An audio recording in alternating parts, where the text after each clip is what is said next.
Assalamualaikum warahmatullahi wabarakatuh. Pemirsa Radar Lampung TV di mana Anda berada. Kembali kita bertemu dalam dialog eksklusif yang kali ini tetap kami akan menghadirkan tema-tema yang saat ini tengah aktual dibahas, yakni mengenai masalah intoleransi, radikalisme, dan terorisme. Tema ini tema yang sangat penting pemirsa, karena tema inilah yang nanti akan terus kita bahas, sehingga karena tema ini betul-betul hal-hal yang sangat krusial dalam kehidupan kita bernegara dan berbangsa.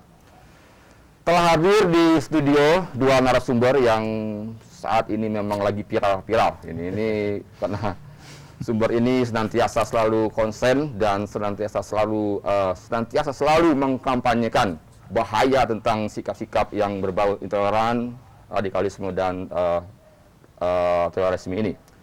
Yang pertama kita kenalkan narasumber kami yang pertama adalah Ustadz Suparman Abdul Karim. Assalamualaikum, Ustadz. Waalaikumsalam. Ustadz ini sekarang lagi viral ya di medsos ya, karena salah satu ustadz yang memang tidak banyak ustadz yang secara kontinu mengupas ya tentang bahaya-bahaya intoleran, radikalisme, dan terorisme ini. Bahkan ustadz ini bisa kita kategorikan juga sebagai pemerhati tentang masalah gerakan ini, karena memang cukup banyak menguasai tentang perkembangan terorisme. Kemudian yang kedua, tamu yang sudah tidak asing lagi, ya, yang sudah pernah beberapa kali hadir dalam forum ini, yakni Bang Ken Setiawan. Assalamualaikum Bang Ken. Waalaikumsalam. Bang Ken ini adalah pendiri NII Crisis Center. Ya. Ini jangan dipotong kalau nanti dibilang pendiri NII, nah ini masalah. Dia adalah pendiri NII, ya, Negara Islam Indonesia Crisis Center. Dan ini adalah sebuah lembaga yang memang nanti akan salah satunya adalah sebagai sebuah lembaga yang akan merehabilitasi ya orang-orang yang selama ini sudah terkena virus-virus radikalisme itu. Kita pada sesi ini kita akan memulai dengan Ustadz Suparman. Ustadz, kalau dalam sajian yang disajikan dalam yang viral yang kita lihat di medsos itu, Ustadz menghadiri acara Sumpah Setia. Ya. Maksudnya 19 orang ya, 19 orang di Metro, dan secara total sudah ada 119. Ini apa yang bisa Ustadz tangkap dari peristiwa Sumpah Setia itu?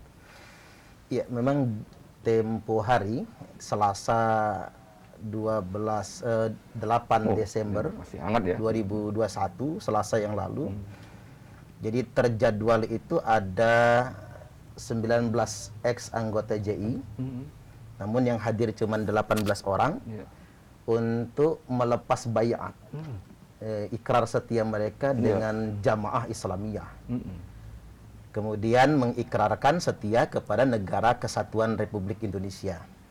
Ini terkait dengan ini kita mendapat pelajaran bahwasanya Jamaah Islamiyah itu bukan isapan jempol. Jamaah Islamiyah itu memang benar-benar ada. Dan rata-rata pada mulanya yang baiat ke JI itu dia tidak tahu kalau itu JI. Jadi memang tidak disebutkan sejak awal kalau ini Jamaah Islamiyah. Yang ada adalah baiat, yang mereka sebutkan salaman saja dengan bahasa yang singkat, sami'na wa ta'na.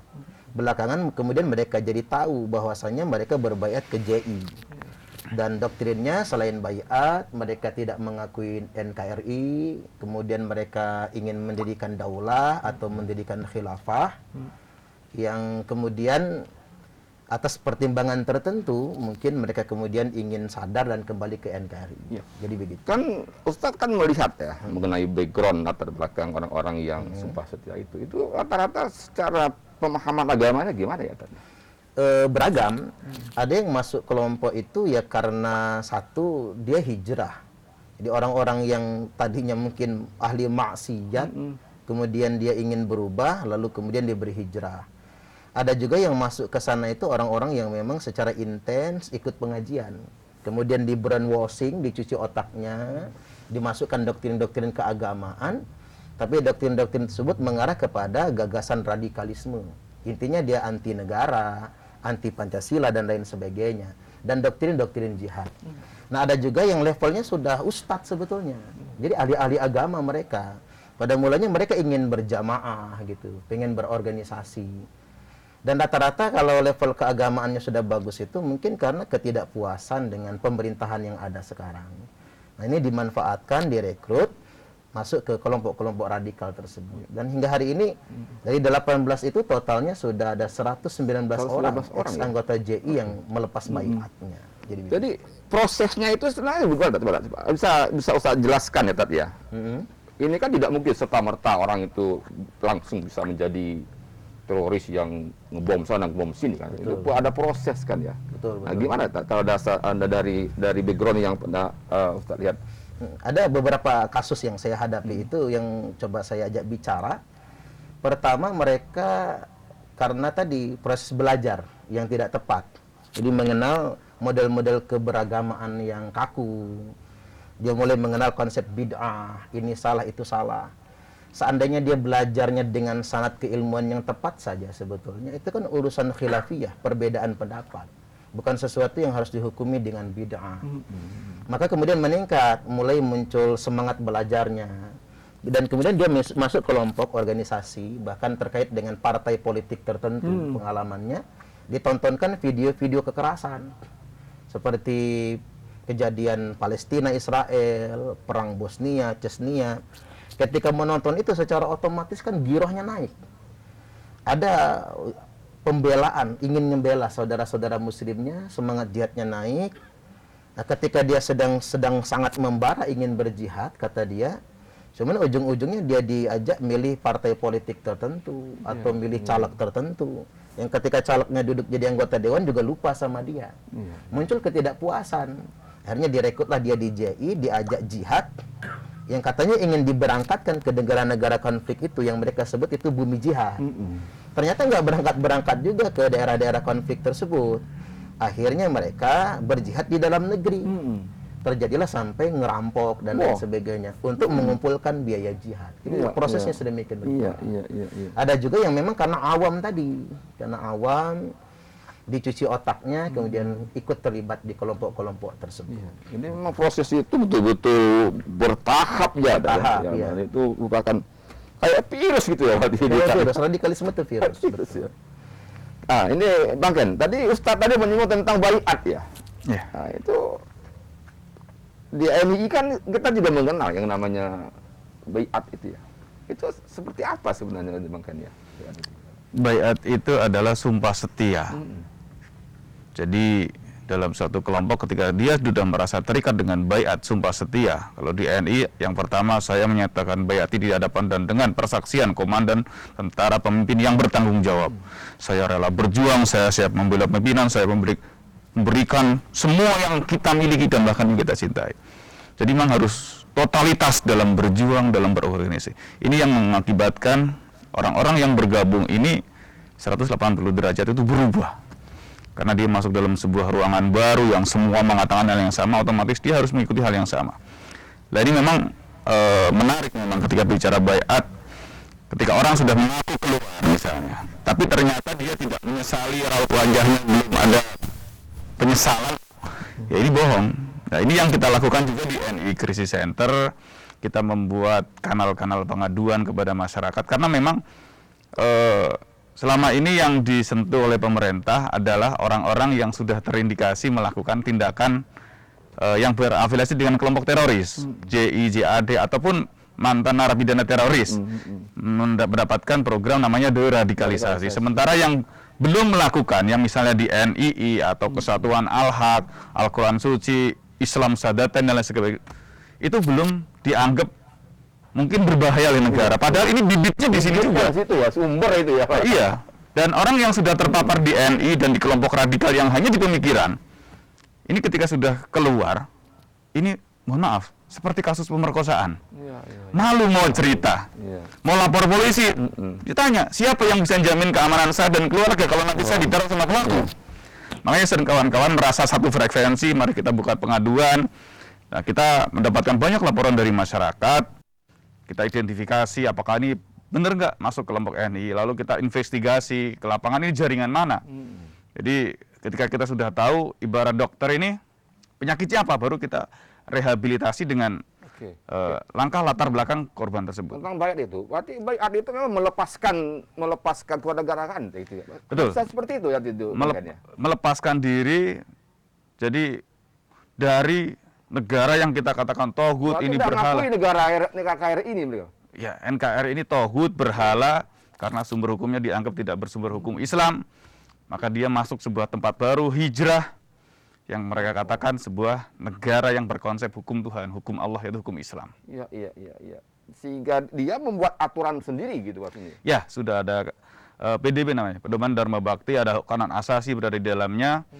Jadi ketika sudah di dalam ini, orang yang tadinya mungkin latar belakangnya tadi maksiat. Iya. Di Bandar Lampung pernah mantan pecandu narkoba, ada debt collector. Dia sudah merasa berdosa dengan latar belakangnya yang selama ini menzolimi orang lain. Pengen membersihkan diri, kamu dengan kelompok ini. Seumur hidupmu kamu tidak akan pernah bisa untuk menebus dosamu karena udah tinggi gunung. Iya. Jadi masuk ke kelompok kami, insya Allah kamu menjadi manusia yang suci kembali. Seperti bayi yang baru lahir, masuk ke sebuah tempat yang berhukum Islam. Karena walaupun kamu beribadah seumur hidup, dosamu tak tertebus. Nah ini akhirnya masuk ke dalam. Kalau mau tebus begini Ya, gitu. harus hijrah, pindah negara, bukan hanya pindah dari yang batil ke hak, tapi pindah negara. Ada lafalannya. Misalnya saya namakan Setiawan hari ini menanggalkan kewarganegaraan Republik Indonesia, selanjutnya mohon diterima sebagai warga negara Islam Indonesia. Jadi ada lafalnya. Begitu ya. Ya. Masya Allah. Oke, kita kembali ke Ustaz Suparman. Kalau kita lihat dari background orang yang baik itu yang sumpah setia, yang sudah ditangkap, ini kan rata-rata secara pendidikan agama, bahkan pendidikan formalnya kan yang cukup mumpuni ya. Sebenarnya apa sih masalahnya yang menjadi masalah sehingga orang kok bisa jadi seperti itu? Ya, karena yang jelas memang saya sepakat tadi dengan Mas Ken bahwasanya pada mulanya orang-orang yang terlibat di JI atau organisasi-organisasi teroris itu bersumber dari kelompok-kelompok yang sebelumnya sudah berpikirnya radikal seperti Ikhwanul Muslimin ya. Kemudian NII dan lain sebagainya. Kemudian mereka tinggal direkrut saja di JI. Makanya ada argumentasi dari Ali Imran itu orang 2 jam saja sudah cukup bisa jadi teroris karena memang sudah punya bakat di awalnya. Bakatnya itu potensi berpikirnya sudah ada. Nah, ini sebabnya itu kalau Nabi menyampaikan ahdasul asnan. Itu dikarenakan ahdasul asnan, usia mereka masih muda-muda, artinya berpikir belum matang. Sufahaul ahlam, di usia muda itu otak mereka rusak. Jadi dicuci otaknya, cara berpikirnya yang salah sebetulnya. Jadi bahasanya bukan bodoh, tapi lebih kepada cara berpikir yang salah sebetulnya. Kemudian yang berikutnya, mulai karena mereka ini pemahaman agamanya kurang komprehensif, kurang lengkap gitu, mereka dimanipulasi dengan doktrin-doktrin agama seperti baiat gitu ya. Padahal sebetulnya baiat individu itu tidak ada. Nggak pernah dilakukan Nabi kecuali baiat Aqabah 1, 2 dan Baitur Ridwan saja. Sedangkan baiat yang lain tidak ada sebetulnya. Kemudian dimanipulasi doktrin jihad dan lain sebagainya. Jadi begitu. Ya, kan kalau kita lihat dengan latar-latar keagamaan, sehingga sebenarnya tidak berlebihan juga kalau misalnya ada anggapan mereka ini mengatasnamakan agama ya. Iya. Gimana itu? Betul, karena memang begini, agama ini kan paling mudah dikamuflase. Jadi ya, terutama Islam terutama ya, karena memang doktrin keagamaan Islam sangat kuat sekali. Agama paling mudah dimanipulasi, dikamuflase, apa di tengah-tengah masyarakat yang awam. Nah, Nabi kemudian sudah mensinyalir sebetulnya. Kata Nabi, yakhruju qaumun min ummati, akan keluar sekelompok orang di tengah-tengah umatku, yaqra'unal Qur'an, mereka fasih-fasih membaca Al-Qur'an. Walaysa qira'atukum ila qira'atihim bisai, di mana bacaan Al-Qur'an kalian tidak ada apa-apanya dibandingkan dengan bacaan Qur'an mereka. Wala salatukum ila salatihim bisai, salat kalian tidak ada apa-apanya dibandingkan dengan salat mereka. Wala siyamukum ila siyamihim bisai, puasa kalian tidak ada apa-apanya dibandingkan dengan puasa mereka. Jadi mereka ini secara ritual ibadah itu sangat soleh sekali. Bahkan dari segi penampilan mereka sangat bertakwa tampaknya. Tapi masalah utama mereka, satu, cara berpikir yang sudah rusak. Yang kedua karena mereka merasa paling suci. Iya, iya. Fala tuzakku anfusakum huwa a'lamu bimanittaqo. Janganlah kalian merasa suci dengan diri kalian sendiri karena cuman Allah yang paling tahu siapa orang-orang yang bertakwa. Nah, ini potensial. Mengapa orang NII banyak yang jadi JI, Iya. banyak jadi JAD misalnya? Karena di NII itu bicara agama, bicara jihad, bicara negara Islam, tapi amaliyahnya nggak ada. Gitu. Bahkan nggak sholat, Mas kan ya? Kan Sholat, begitu ya. ada komandemen NI yang memang belum mewajibkan sholat Belum karena mewajibkan Indonesia sholat. belum ini futuh Mekah, masih jahiliyah. Karena tidak sholat sebagainya, nah mereka kering kan, spiritualnya kering. Karena spiritual mereka kering, kemudian mereka ingin mencari mana nih yang lebih konkret, yang lebih nyata. Nah, terekrutlah mereka kepada organisasi-organisasi radikal, bahkan kelompok-kelompok teroris. Iya, iya. Saya pernah membaca ya statement dari Ketua PBNU, Ya. Kiai Haji Said Agil Sirot. Ya. Dia pernah buat statement bahwa pemahaman tentang pemahaman Wahabi, Iya, Wahabi. ini adalah merupakan akar ya dari bisa tumbuhnya. Itu sebenarnya apa sih? Dan Wahabi itu seperti apa sebenarnya? Yang dimaksud dalam yang dikatakan oleh Kiai Haji Said Agil Sirot itu. Ya itu memang jadi salah satu sebabnya ya. Wahabi adalah salah satu sebab utama menurut saya karena memang Syekh Muhammad bin Abdul Wahab. Kalau kita menyandarkan Wahabi ya ke Syekh Muhammad bin Abdul Wahab. Syekh Muhammad bin Abdul Wahab itu punya konsep tentang pembatal keislaman gitu. Orang dengan melakukan beberapa hal saja dia dianggap telah batal keislamannya. Dan ini sumber ideologi takfiri sebetulnya, pengkafiran. Jadi mulai mengkafirkan orang-orang yang beda pemahaman sama dia, beda penafsiran sama dia. Maka menurut saya tepat sekali kalau dikatakan bahwasanya sumber terorisme adalah cara berpikir orang Wahabi. Karena tadi begitu mudahnya mengkafir-kafirkan orang. Iya. Padahal Nabi sudah wanti-wanti, sebenarnya sudah ada antisipasinya ini. Nabi sudah mengantisipasinya dengan bersabda, Al-kufu amman qala la ilaha illallah. Kendalikan diri kalian terhadap orang yang masih mengucapkan kalimat la ilaha illallah wala nukaffiruhu bidzambin, dan kita tidak boleh selamanya mengkafirkannya walaupun dia berbuat dosa, wala nukhrijuhu minal islami bi'amalin, dan jangan mengeluarkannya dari Islam karena satu perbuatan yang dia kerjakan. Jadi nggak semudah itu menetapkan orang menjadi kafir. Tapi gara-gara Syekh Muhammad bin Abdul Wahab, orang jadi gampang betul mengkafirkan orang lain. Atau menganggap orang lain batal keislamannya. Ini sumber memang, Pak. Jadi gitu. Padahal dalam sejarah Rasulullah itu dengan orang-orang Yahudi, orang-orang Nasrani itu damai sekali gitu tadi ya. Betul. Secara historis sebetulnya memang bahasa-bahasa Al-Quran tentang pengkafiran itu kan terkait dengan kafir Quraisy. Yang mereka itu mengolok-olok Allah, menghina dan bahkan menganiaya Nabi, mengolok-olok kitab suci sebetulnya. Mengapa kemudian Allah Subhanahu wa taala menghardik mereka, menyebut mereka kafir, termasuk qul ya ayyuhal kafirun? Itu terkait dengan kafir Quraisy ketika itu. Dan ketika dengan ahlul kitab, Nabi tidak mengatakan wahai orang-orang kafir. Mereka Quran mengatakan wahai ahli kitab. Kemudian kaum Yahudi dan Nasrani dan lain sebagainya. Jadi nggak semudah itu penyebutannya. Kepada Yahudi dan Nasrani pun tidak semudah itu menyebutkannya, apalagi kepada sesama kaum muslimin. Ya, kita break dulu tadi ya. Pemirsa, kita break sejenak, nanti kita akan kembali dengan membahas tentang pengkafiran ini ya. Di NII yang pernah juga disampaikan oleh Bang Ken kan, jangankan orang lain, bapaknya pun, orang tua kandung pun yang tidak sejalan dengan pemikiran-pemikiran mereka itu bisa dikatakan sebagai orang kafir itu. Kita akan rehat sejenak.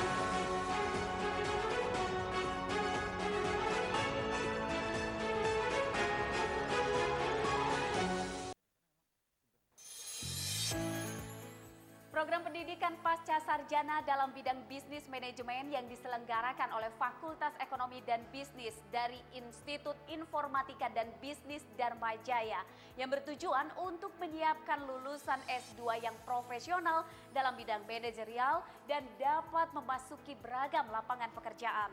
Bergabung di Pasca Sarjana Institut Informatika dan Bisnis Dharma Jaya adalah langkah besar kita menatap masa depan yang lebih baik. Menjadikan kita insan akademis yang bertakwa kepada Tuhan yang Maha Esa dan membawa kita berpikir global dan menjadi orang berkelas internasional. Dharma Jaya, the best. Pemirsa Radar Sore kembali hadir untuk memperbarui informasi Anda. Bersama saya Muhammad Arif, kita simak Radar Sore selengkapnya.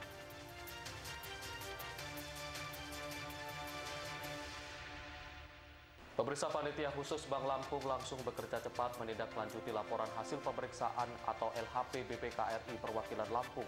Pansus Lampung mendatangi BPKRI untuk meng-cross-check hasil laporan, kemudian mengundang Otoritas Jasa Keuangan atau OJK Perwakilan Lampung ke DPRD.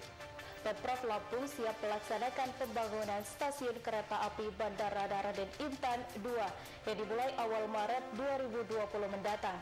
Jika bulan Maret tak kunjung dimulai, maka dana tersebut akan hangus. Awal tahun 2020, kasus pencabulan terhadap anak di bawah umur kembali terjadi di Lampung Timur. Kali ini pemirsa, pelaku menipu keluarga korban saat akan membawa kabur gadis remaja yang tak lain merupakan tetangganya sendiri. Di bawah ancaman keris, pelaku menjalankan aksi bejatnya.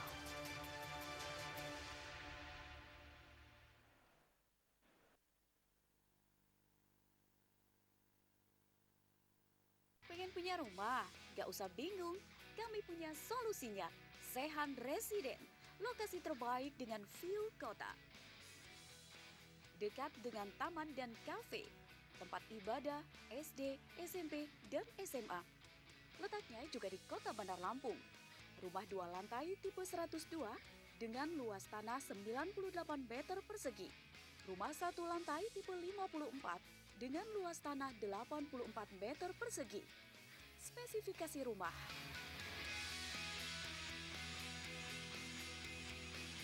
Sehan Residen terletak di Jalan ST Badarudin 2 Susunan Baru, Tanjung Karang Barat, Bandar Lampung. Dapatkan segera rumah impian Anda sebelum kehabisan.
Ya, pemirsa, Bang Ken, tadi saya sudah singgung sebelum break tadi tentang masalah pengkapiran itu. Ini kan itu santer sekali ya, Ya. tentang itu.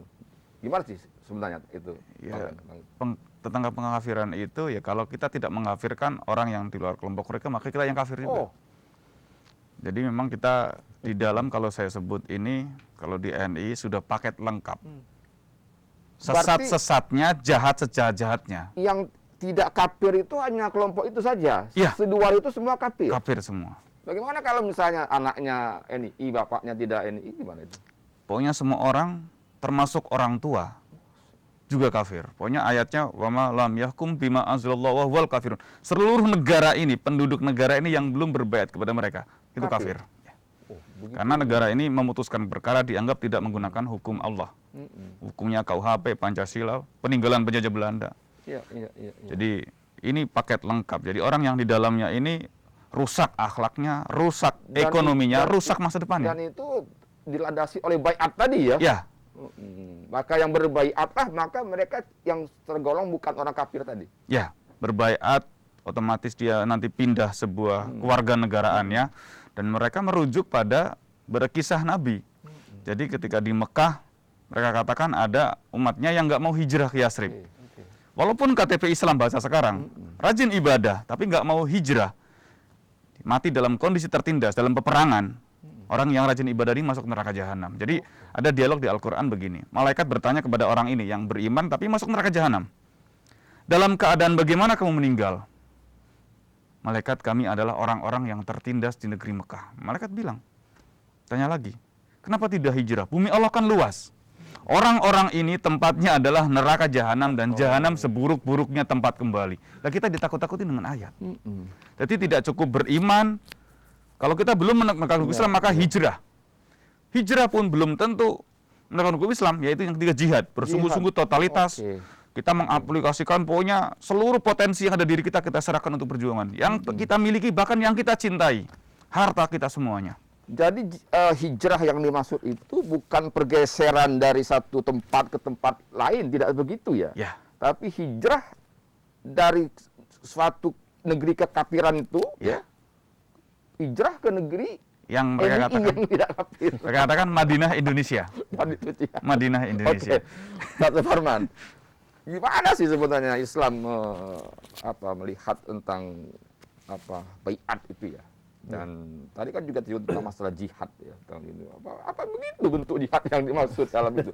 Gimana? Yang jelas, sebelum masuk ke doktrin baiat itu, memang itulah fatalnya kesalahannya NII sebetulnya. Karena memang mereka mengutip ayat-ayat tentang hijrah fisik. Padahal Nabi sudah menegaskan la hijrata ba'dal fath. Tidak ada lagi hijrah setelah kemenangan Mekah itu. Jadi hijrah fisik memang tidak ada lagi. Kemudian mereka siasati dengan hijrah nilai. Nah, hijrah nilai yang mereka katakan itu adalah ditandai dengan baiat tadi itu. Nah, inilah letak manipulasi doktrin baiat. Makanya kepada pemirsa semua, apapun kelompoknya, kalau dia mengajak kita baiat individual, kemudian diminta setia kepada pemimpin mereka, itu baiat palsu semua. Ini terjadi manipulasi hadis-hadis tentang baiat. Baiat yang sebenarnya tercantum dalam hadis itu artinya adalah kesetiaan kepada pemerintah yang sah. Sebetulnya sejatinya baiat. Maka Nabi bersabdakan begini, man khala'a yadan min ta'atin, barang siapa yang melepaskan tangannya dari ketaatan kepada pemerintah yang sah, laqiyallah yaumal qiyamati la hujjata lahu, dia akan bangkit pada hari kiamat nanti tanpa hujah sama sekali. Wa man mata wa laisa fi unuki bai'atun, barang siapa yang mati tidak ada di lehernya bai'ah. Nah, ini yang sering disalah artikan, salah tafsirkan. Maksudnya tidak ada di leher bai'at itu adalah tidak ada kesetiaan kepada negaranya, kepada pemerintahnya, mata mitatan jahiliyah, maka matinya mati jahiliyah.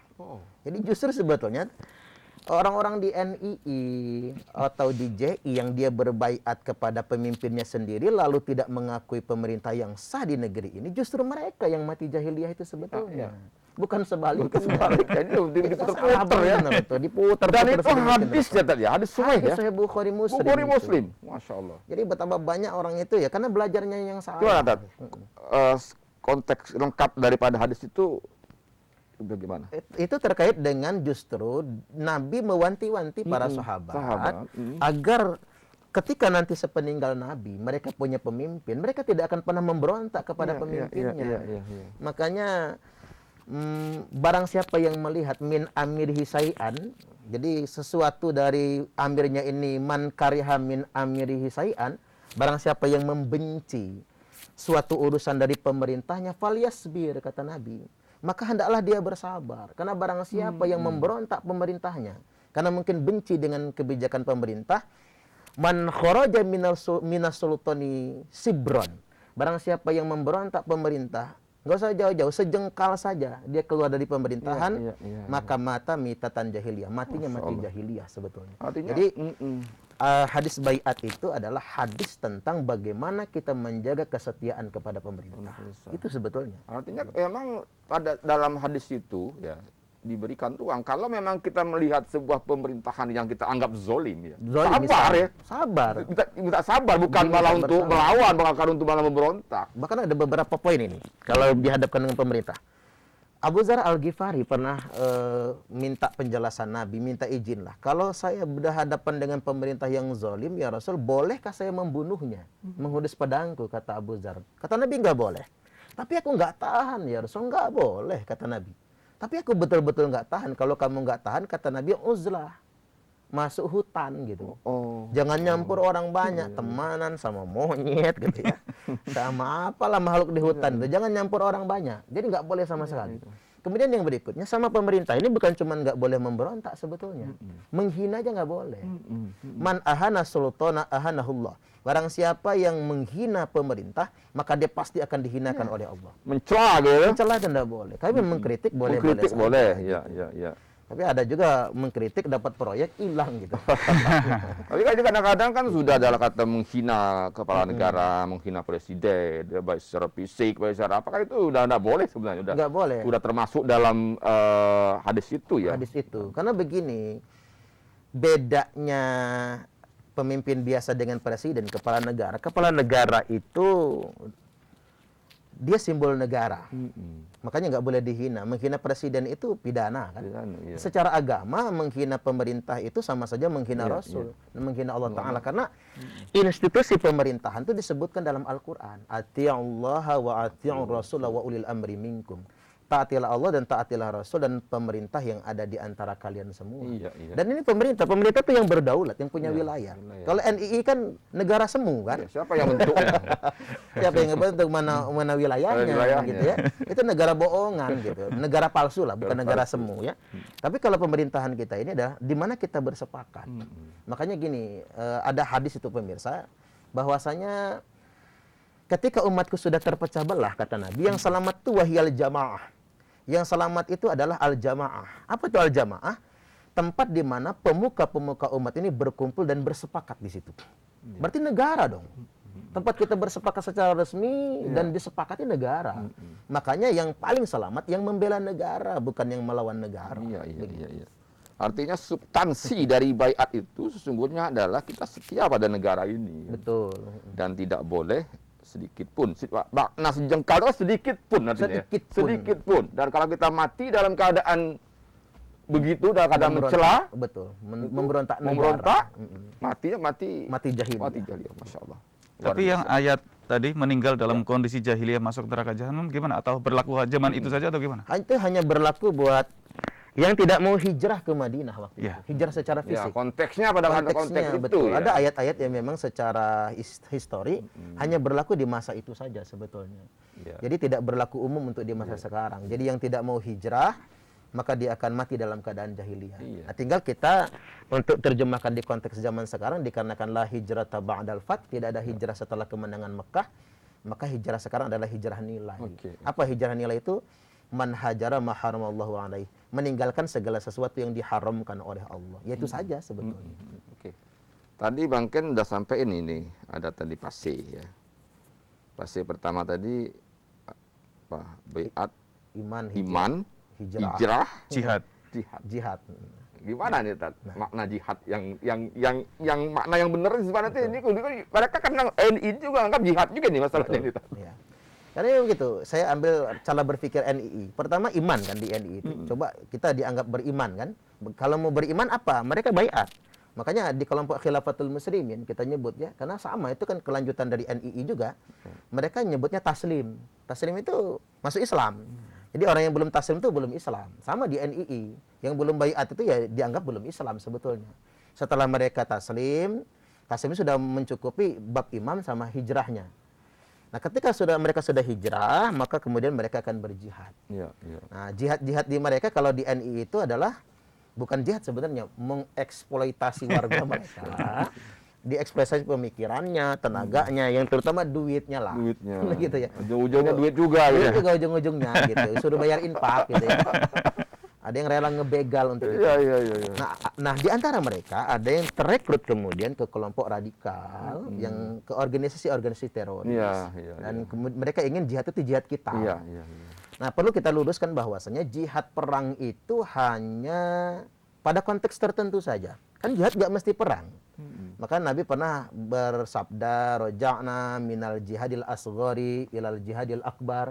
Kita pulang, kata Nabi, dari jihad kecil menuju jihad besar. Itu kan pulang dari perang Badar. Perang Badar. Kepada sahabat sampai heran, ada nggak jihad yang lebih besar daripada perang Badar? Iya, Ada, kata Nabi. Jihadun nafs, yakni jihad melawan hawa nafsu. nafsu. Nabi coba ingin menormalisasi lah. Jihad itu nggak mesti perang kan. Jihad itu juga berbentuk mengendalikan hawa nafsu. Kita berbagi dengan sesama, mengentaskan kemiskinan. Betul. Termasuk jihad media ini kan. Betul. Sebagai penyeimbang, Iya, kritik menyeimbang bagi jihad, pemerintah dan lain sebagainya. Namun jihad kita, pada konteks jihad kita, ini yang harus kita luruskan, jihad perang. Jihad perang itu hanya sah ketika diperintahkan oleh Amirul Mukminin. Jadi penguasa tertinggi. Jadi kalau konteks Indonesia itu, jihad perang itu hanya sah diperintahkan oleh Presiden Jokowi. Iya. Jadi ketika orang itu berjihad tidak mengikuti perintah presiden, matinya mati sangit.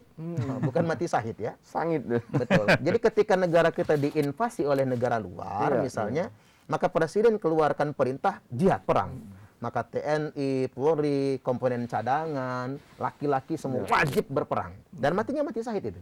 Kita pulang melawan Belanda, melawan Jepang, dan lain sebagainya. Tapi kalau jihad itu yang memerintahkan Imam Samudra, ya mati sangit dong.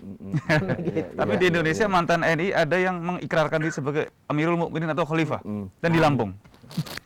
Mana di NI itu? Benar nggak yang dibilang oleh Ustadz Khilafatul Muslimin kan sudah ada khalifahnya sekarang. Khalifah Amirul Mukmininnya pemimpin Islam sedunia maka katakan. Walaupun ketika nanti mereka bicara tentang khilafah versi macam-macam berbeda dengan HTI, dengan NI. Iya. Makan, kita sebentar nih. Kita ada sapa dari pemirsa dari Lampung Timur ini yang ya silakan Pak siapa tadi? Ya, silakan. Pak Imran, Pak, di Lampung Timur. Ya. Pak Lampung Imran Timur, di silakan. Lampung Timur. Iya. Iya, ini mau tanya ini Ustaz, benar katanya ada hubul watan minal iman, mencintai negara itu bagian daripada iman. Kemudian memahami kesabaran dalam ketika kita tidak terhadap mungkin keputusan-keputusan pemerintah atau itu. Nah, seperti apa yang harus kita lakukan, Ustaz? Makasih, Ustaz. Ya, oke, ya. Yang pertama tadi saya kurang nangkap, mungkin kakak bahkan ya. Al-Hubbul Watan Minal Ilman. Ya, yang kedua tadi jelas bahwa tadi mempertegas tentang masalah sikap kita terhadap pemerintahan yang dianggap yang dianggap kita zolim atau apa. Ya. Kita kan ini dulu. Ya. Yang jelas begini, konsep hubbul watan minal iman, cinta tanah air sebagian daripada iman itu adalah ungkapan ya. Jadi bukan hadis. Ini bukan hadis ya. Bukan hadis ya. Dia ungkapan. Tapi ungkapan itu memang selaras dengan ajaran Islam. Karena memang menjaga negara, menjaga bangsa ini sama saja kita menjaga agama kan. Coba bayangkan kalau kita nggak cinta negara kita. Jadi Suriah kita. Jadi Irak kan hancur semua. Ibadah nggak tenang. Naik haji nggak bisa diurusi, zakat nggak terurus, malah bunuh-bunuhan. Yang jelas begini, ada hadis itu man kutila duna ahlihi fahuwa syahid. Man kutila duna malhi fahuwa syahid. Barang siapa yang mati membela keluarganya mati syahid. Barang siapa yang mati membela hartanya mati syahid. Misalnya dia dibegal tuh, berantem sama begal. Terus kemudian dia jadi korban, meninggal dunia. Wah, sekarang tewas kan, meninggal dunia karena dibunuh begal, itu mati syahid. Membela harta saja mati syahid. Membela harta, iya. Man qutila duna ahlihi mati fahuwa syahid. Barang siapa yang mati karena membela keluarganya mati syahid. Apalagi orang yang mati Membela negara ya. Itu mati syahid. Karena itu kepentingan yang lebih besar terkait dengan kepentingan umat Islam. Maka saya setuju kalau dikatakan hubbul waton minal iman. Cinta tanah air itu bagian daripada iman. Itu pertanyaan pertama. Mau langsung kedua nih. Ya, boleh. Yang kedua tadi yang ditanyakan konsep bersabar ya. Man kariha min amirihi syai'an falyasbir itu. Barang siapa yang melihat sesuatu yang dia benci dari urusan pemerintahnya maka dia bersabar. Bagaimana bentuk bersabar tersebut? Pertama, ketika kita punya saluran ya kita mengingatkan. Atau tabayun lah, bukan mengingatkan dulu, tabayun ya. Karena banyak sekarang informasi-informasi hoax di media sosial sebetulnya yang disebarkan yang memiliki narasi-narasi atau framing-framing yang ujung-ujungnya membenci pemerintah. Ketika diklarifikasi ternyata tidak demikian. Pertama yang harus dilakukan adalah tabayun. Benar nggak program pemerintah seperti yang disangkakan? Setelah tabayun, ternyata memang benar misalnya terkait dengan hal tersebut, maka kita mengingatkan sesuai dengan saluran kemampuan kita. Melalui legislatif misalnya, kalau media melalui media dan lain sebagainya. Dan ketika kita tidak punya saluran tentang itu, misalnya tidak mampu juga, maka sebaiknya kita diam. Diam artinya berdoa. Berdoa, mudah-mudahan pemimpin mendapatkan petunjuk. Nah ini tidak. Di Indonesia ini kita dihadapkan dengan masyarakat yang baru melek media sosial. Jadi lebih percaya dengan hoax ya, yang berkembang tanpa klarifikasi sama sekali. Dan itu sangat berbahaya menurut saya. Dan masyarakat ini yang jadi korban, kemudian diorganisir, direkrut untuk membenci dan melawan pemerintahnya sendiri. Itu berbahaya. Jadi begitu. Bahkan tadi Ustaz sudah katakan sebenarnya, sabar itu kalau udah nggak tahan lagi, pergi besok ke hutan sana ya. Nah, gitu. Gak usah lagi dengar lagi, gak usah lagi mendengar, udah. Daripada melawan. Nah, itu kan melawan. Bang Ken, saya ingin tahu sedikit nih tentang perkembangan terkini tentang pergerakan NII ini. Gimana? Ada info-info terbaru? NI ini kan ideologi nggak pernah mati, apalagi di era media sosial. Khusus untuk Lampung sendiri, secara grafik sebenarnya kita data cukup banyak. Cuman kalau kita publish nanti akan menjadi teror baru. Dan kita juga tidak ingin nanti seolah-olah Lampung itu nggak aman. Walaupun sebenarnya pada dasar kita tidak pernah menyalahkan siapapun, pemerintah, aparat, termasuk masyarakat, lingkungan terdekat misalnya RT RW lurah. Karena kelompok ini bergerakannya ini kan underground, di bawah tanah. Jangankan aparat memang, keluarga aja juga nggak tahu. Jadi beberapa kasus memang sengaja kita naikkan supaya masyarakat itu waspada bahwa ada kelompok yang siap untuk merekrut keluarga atau lingkungan terdekat kita. Bukan membuat resah sebenarnya, bukan ya, itu ya. Karena kalau kita merasa aman, justru menurut saya bahaya terbesar kalau kita merasa aman, kita lengah sehingga orang-orang terdekat kita bisa terpapar ke sana. Minimal sebagai pencegahan dini, sebagai vaksin. Ini kan radikalisme ini seperti virus juga. Jadi kalau nggak divaksin, ya bisa jadi mereka nanti akan terpapar juga. Iya. Kan Bang Ken ini kan sebenarnya punya latar santri, ya kan? Artinya sedikit banyak punya dasar lah, ya kan? Kok bisa terpirusi pemahaman yang sebenarnya secara sederhana? Ini kok aneh, nggak cocok dengan pemahaman yang kita pelajari itu. Kok bisa begitu, gimana ya? Ini sebenarnya juga otokritik yang kita sampaikan juga kalangan pesantren. Banyak sekali materi yang tidak saya dapatkan di pesantren maupun di sekolah, terutama masalah sejarah. Simpel sekali, hal-hal yang sifatnya dasar sebenarnya, tapi tidak diperdalam dan ketika di kelompok radikal itu dibahas. Misalnya kisah tentang sejarah Nabi. Nabi lahir dan besar. Ini ada penanya dari ini, siap. Ibu Sri dari Lampung Tengah ya. Ya, Assalamualaikum Bu Sri. Waalaikumsalam. Ya, Assalamualaikum Bu Sri. Saya ingin bertanya Pak mengenai, saya pernah mendengar dan membaca sebuah hadis yang mengatakan bahwa di akhir zaman katanya akan ada perpecahan antar umat beragama khususnya. Mungkin bisa dijelaskan bagaimana maksud dari hadis tersebut Pak? Oke, itu aja Bu Sri ya. Itu saja Pak, terima kasih. Oh, oke, baik. Nanti sebelum dijawab Bu Sri ini, silakan Bang Hasan teruskan sedikit tentang itu. Ya, jadi bicara tentang ini nampaknya minta di break dulu, iklan masuk. iklan masuk. Pemirsa, kita break sejenak.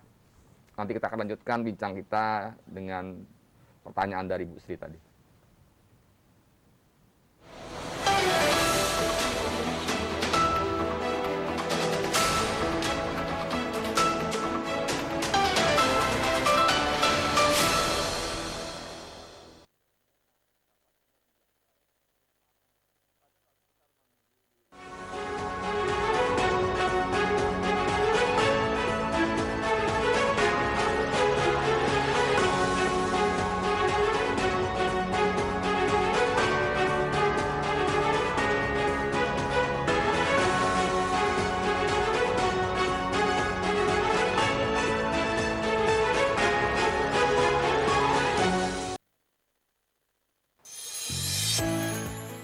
Program pendidikan pasca sarjana dalam bidang bisnis manajemen yang diselenggarakan oleh Fakultas Ekonomi dan Bisnis dari Institut Informatika dan Bisnis Dharma Jaya yang bertujuan untuk menyiapkan lulusan S2 yang profesional dalam bidang manajerial dan dapat memasuki beragam lapangan pekerjaan.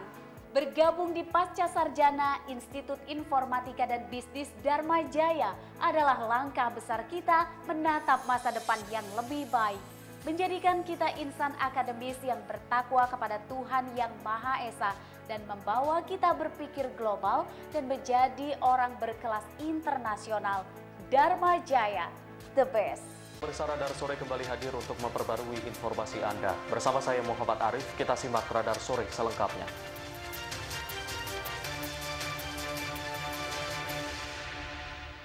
Pemirsa, Panitia Khusus Bank Lampung langsung bekerja cepat menindaklanjuti laporan hasil pemeriksaan atau LHP BPKRI perwakilan Lampung. Pansus Lampung mendatangi BPKRI untuk meng-cross-check hasil laporan, kemudian mengundang Otoritas Jasa Keuangan atau OJK perwakilan Lampung ke DPRD. Pemprov Lampung siap melaksanakan pembangunan stasiun kereta api Bandara Raden Intan 2 yang dimulai awal Maret 2020 mendatang. Jika bulan Maret tak kunjung dimulai, maka dana tersebut akan hangus. Awal tahun 2020, kasus pencabulan terhadap anak di bawah umur kembali terjadi di Lampung Timur. Kali ini pemirsa, pelaku menipu keluarga korban saat akan membawa kabur gadis remaja yang tak lain merupakan tetangganya sendiri. Di bawah ancaman keris, pelaku menjalankan aksi bejatnya.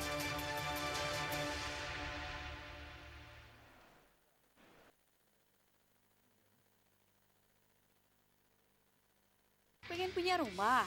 Gak usah bingung, kami punya solusinya. Sehan Residen, lokasi terbaik dengan view kota. Dekat dengan taman dan kafe, tempat ibadah, SD, SMP, dan SMA. Letaknya juga di kota Bandar Lampung. Rumah 2 lantai tipe 102 dengan luas tanah 98 meter persegi. Rumah 1 lantai tipe 54 dengan luas tanah 84 meter persegi. Spesifikasi rumah.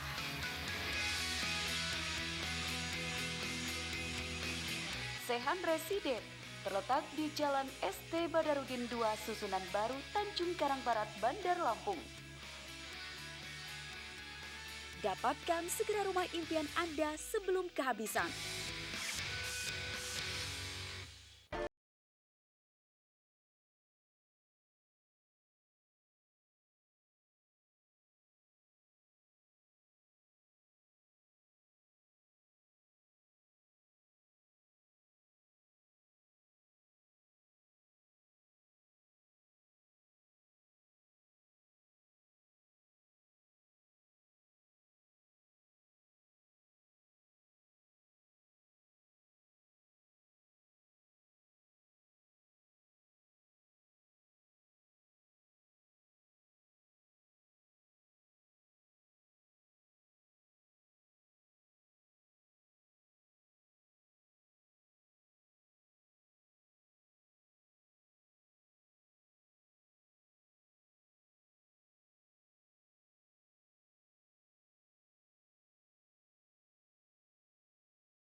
Ya pemirsa, kita lanjutkan kembali dialog kita.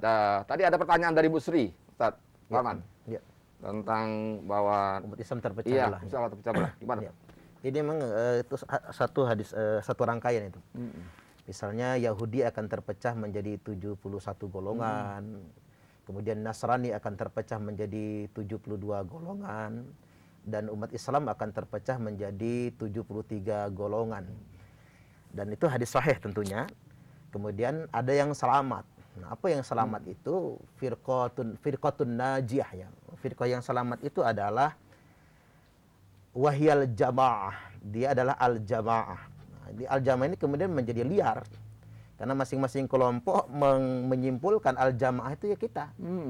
Maka hadis ini menjadi artifisial, hadis ini malah menjadi bias, ditafsirkan sesuai maunya kelompok itu masing-masing. Kelompok A mengatakan al-jamaah itu kita, yang lain sesat, kita yang selamat. Kelompok B juga begitu.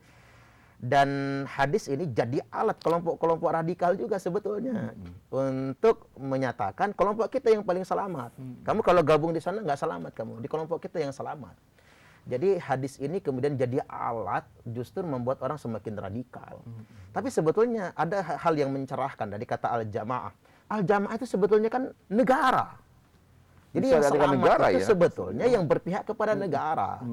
Jadi buat pemirsa, ketika Anda bingung dengan firqah-firqah, dengan kelompok-kelompok, faksi-faksi dan lain sebagainya, nggak usah bingung saja.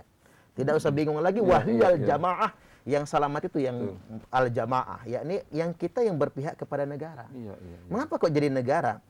Karena dalam beberapa nas Nabi menyebutkan negara itu dengan bahasa al-jamaah. Al-jamaah itu adalah di mana pemuka-pemuka umat ini berkumpul menjadi satu untuk membangun sebuah kesepakatan. Dan kesepakatan itu sah mengikat. Dan itu hanya negara dong. Nggak bisa yang lain-lainnya, hanya negara sebetulnya. Maka yang selamat itu sebetulnya yang menjaga negaranya. Ketika umat ini dihadapkan dengan perselisihan yang begitu banyak, yang paling selamat adalah yang menjaga negara. Dan Nabi juga menyampaikan, di tengah perselisihan firqah-firqah tersebut, disitulah muncul kelompok Khawarij. Jadi Khawarij itu akan muncul, kata Nabi, ketika umatku sedang berfirqah-firqah. Kalau zaman dahulu kan perang Ali dan Muawiyah muncul Khawarij misalnya. Kalau di Suriah itu kan perang kubu oposisi dengan pemerintah Bashar al-Assad, maka muncullah ISIS dan lain sebagainya. Jadi Khawarij, kelompok radikal teroris tersebut, selalu muncul ketika umat ini sedang berkonflik. Dan yang paling selamat adalah wahyal jamaah yang menjaga negaranya sendiri.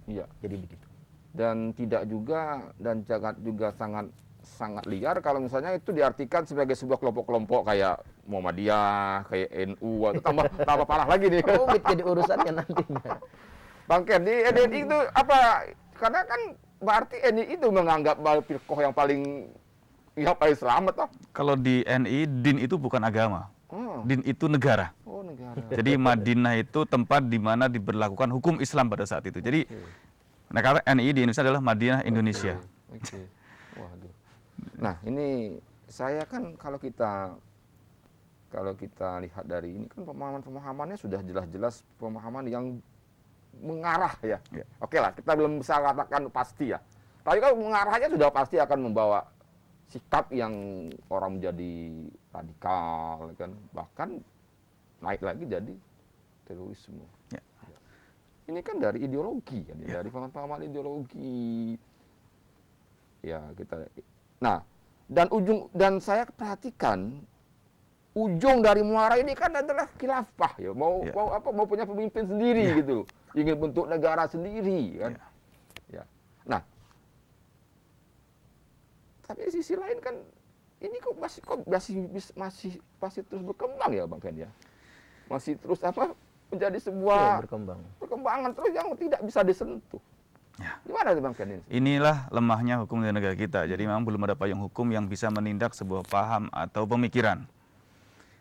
Jadi selagi dia masih bicara hanya paham pemikiran, belum melakukan tindakan terorisme, dia belum bisa ditindak. Jadi di Undang-Undang Nomor 5 tahun 2018 tentang pemberantasan dan terorisme, yang bisa tindak adalah orang-orang yang sudah melakukan tindakan, sudah latihan senjata, sudah idat.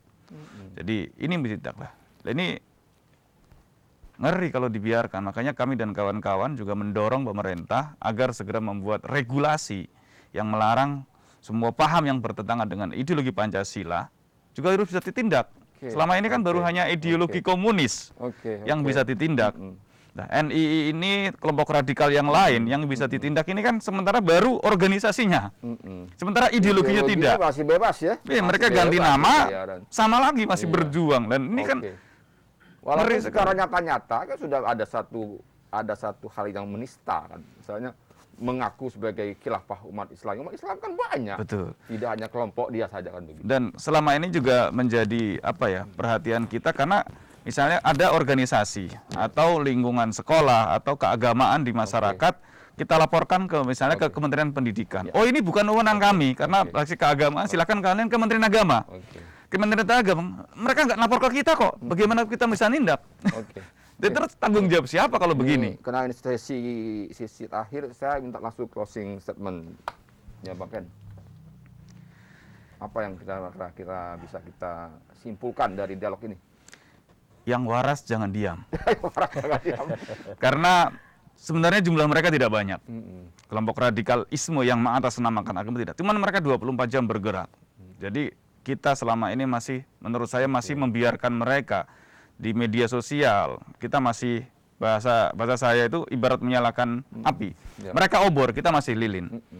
Dan kita berharap masyarakat ini belajar agama paripurna kepada ahlinya. Yang jelas, jangan sampai menyalahkan, mengkafirkan.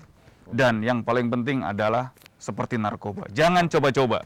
Stop, unfollow, jangan ikuti yang sudah mengarah, menyesatkan. Jadi kita harus kritis. Agama dan kitab suci tidak salah. Tapi tidak semua yang mengaku beragama dan membawa kitab suci itu benar. Jadi hari ini kita dihadapkan hoax dan fakta ini beda-beda tipis karena politik. Jadi kita harus cek tabayun, jangan sampai kita menjadi korban hoax atau menjadi pelaku karena turut menyebarkan informasi yang belum jelas kebenarannya. Terima kasih Bang Ken. Nah ini Ustaz Suparman tadi menyangkut tentang masalah pelarangan terhadap ideologi menurut Ustaz gimana sih?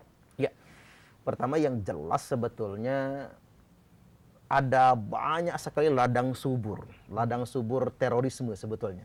Jadi bibit-bibit terorisme itu disemai di ladang-ladang subur. Misalnya di HTI, misalnya di Khilafatul Muslimin, misalnya termasuk juga di NII dan lain sebagainya, yang mereka ini terang-terangan tidak mengakui negara kesatuan Republik Indonesia, mereka mengatakan Pancasila itu tauhid, dan mereka ini tidak tersentuh hukum sama sekali, karena tidak ada payung hukumnya. Dan mereka inilah sebetulnya ladang subur terorisme. Memang mereka belum jadi teroris ketika itu. Kemudian mereka direkrut, setelah bibit-bibitnya jadi dan dikembangkan di sel-sel radikal atau sel-sel terorisme. Maka dari itu saya berharap pemerintah mengeluarkan regulasi yang tegas bahwasanya segala kelompok, paham dan aliran yang anti NKRI, anti ideologi negara Pancasila termasuk Undang-Undang Dasar 1945 bisa dipidanakan. Mudah kita cari buktinya dari materi-materi pengajian mereka, isi-isi ceramah mereka memang tidak mengakui NKRI. Jadi sedemikian rupa agar memang ladang-ladang radikalisme terorisme ini bisa dipangkas semua. Jadi jangan cuma nangkap pengedar ganja di lapangan, tapi kebun ganjanya juga selesaikan. Nah, dan sama. itu juga termasuk ideologi sekulerisme, ya betul ya? Liberalisme itu kan melanggar, tidak sesuai dengan nilai-nilai Pancasila kan? Betul. Tidak sesuai dengan nilai Pancasila, Undang-Undang Dasar 45, ya kan? Bhinneka Tunggal Ika dan bertentang melanggar NKRI sebagai sebuah harga mati ya sudah merupakan sebuah kesepakatan dari pendiri-pendiri bangsa. Betul. Ya. Kira-kira apa, Ustaz? Closing statement-nya? Ya itu saja mungkin. Tapi yang jelas memang kita belajar dari kasus PKI, Partai Komunis Indonesia. PKI itu yang dilarang bukan cuma partainya, bukan cuma organisasinya, tapi yang dilarang pahamnya juga. Makanya dimanapun orang mengajarkan komunisme bisa ditangkap. Nah sama dengan ini, semua kelompok yang anti NKRI kalau bisa dilarang bukan cuman organisasinya tapi juga ajarannya. Bisa ada regulasi yang tepat untuk bisa dipidanakan sebagai langkah pencegahan. Jadi demikian. Baik. Terima kasih Ustaz Suparman, Bang Ken Setiawan. Pemirsa, demikian dialog kita yang berlangsung sangat menarik hampir 60 menit ya. Yang pada intinya dalam dialog ini kita meyakini dan kita jelas-jelas melihat bahwa terorisme itu ada. Dan kita harus tetap waspada ya, dan tentunya marilah kita senantiasa selalu ya kan ikut bagaimana menjaga ya menjaga dan melestarikan apa-apa yang sudah disepakati ya dalam membangun dalam kehidupan bernegara dan berbangsa ini. Ya, ini mengenai Pancasila, ya, Undang-Undang Dasar 45, kemudian Bhinneka Tunggal Ika dan NKRI sebagai harga mati. Demikian dialog ini mudah-mudahan bermanfaat bagi kita semua, dan tentu kita berharap bahwa Indonesia akan bebas dari pemahaman yang berbau radikalisme dan terorisme. Baik, Assalamualaikum warahmatullahi wabarakatuh. Kita jumpa kembali pada dialog yang akan datang.